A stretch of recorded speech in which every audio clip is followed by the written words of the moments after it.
en défendant notre identité, nous défendons aussi implicitement celle d'autres peuples, comme l'ont compris d'ailleurs non seulement des Européens, mais des Africains, des Asiatiques, des Américains du Nord et du Sud, que nous cessons de recevoir, Jean-Marie Le Pen, Marine Le Pen, moi-même, et qui viennent nous dire qu'ils aimeraient bien faire comme nous. Et pour en revenir à l'Europe, ceci se manifeste par conséquent par la volonté d'un certain nombre d'Européens de faire avec nous un groupe parlementaire. Oh, ce ne serait pas une nouveauté absolue, parce que contrairement à ce qu'ont oublié, semble-t-il, un certain nombre de vos collègues, ils disent le Front National va peut-être faire un groupe, va-t-il faire un groupe, va-t-il pas faire un groupe, va-t-il arriver à faire un groupe? Mais il y a eu des groupes parlementaires présidé par Jean-Marie Le Pen en 84, en 89, en 84 présidé par Charles de Gaulle, mais dont nous faisions partie, co-présidé par Charles de Gaulle avec d'autres, le groupe technique des députés indépendants, dont j'ai fait partie. Il y a eu le groupe Identité, Tradition, Souveraineté, groupe parlementaire dont faisaient partie les députés Front National et dont j'étais même le président, qui m'a donné l'occasion d'utiles discussions presque particulière avec M. Sarkozy au moment de l'affaire du traité de Lisbonne. Mais c'est vrai qu'aujourd'hui, comme députés non inscrits, nous sommes injustement marginalisés, en dépit d'une décision, d'un arrêt de la Cour de justice de Luxembourg, la Cour de justice de l'Union européenne, que j'avais provoqué et qui déclarait illicite ces discriminations contre les députés non inscrits.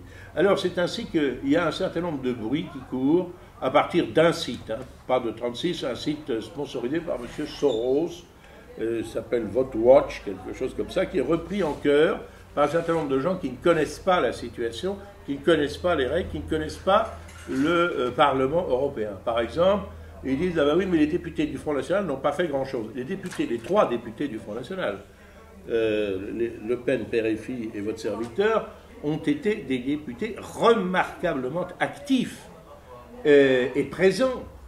Le Pen a manqué très peu de sessions parlementaires à Strasbourg. Si on compare son score à celui de personnalités qui étaient comme lui chef de parti, je pense à Nicolas Sarkozy, que j'ai connu conduisant une liste du RPR, et qui pratiquement a mis les pieds 2 fois ensuite au Parlement européen. Laurent Fabius, pareil.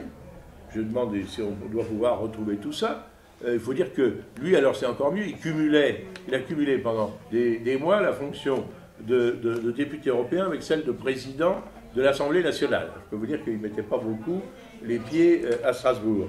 Mais moi, je vois par exemple un de nos collègues, gentil garçon demeurant, mais qui a dû demander à un assistant de bâcler incompétent, ça arrive quand même aux jeunes gens quelquefois. Je ne dis pas ça pour Clément Perrin, pour son travail remarquable, mais de bâcler un rapport sur l'activité du Front National, c'est extraordinaire de voir à quel point nous sommes d'ailleurs la cible, ce qui prouve bien que nous faisons peur, et donc que nous sommes utiles. Et qui dit, oui, mais par exemple, les députés du Front National, ah oui, ils n'ont pas été très présents. Mais moi, je constate que j'étais plus présent que M. Lamassoure.